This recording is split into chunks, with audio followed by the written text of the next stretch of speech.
അത് കുഴപ്പമില്ല, അത് വരും വരും ഇറങ്ങി വരുമോ ആ ഈ തന്നെ പിടിച്ച് താത്താ മതി. അല്ലെങ്കിൽ അടിയിൽ കൂടെ എടുക്കും, ഇല്ലെങ്കിൽ താഴെ കൂടെ ഒരു തെട്ടിച്ച് ഇത് സാധനം അനങ്ങത്തില്ല.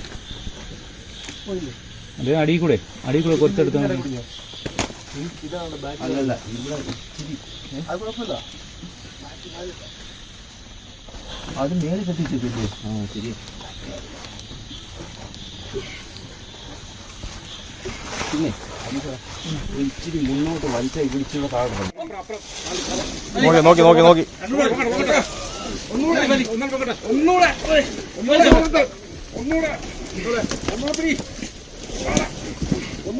പിടിച്ചേരി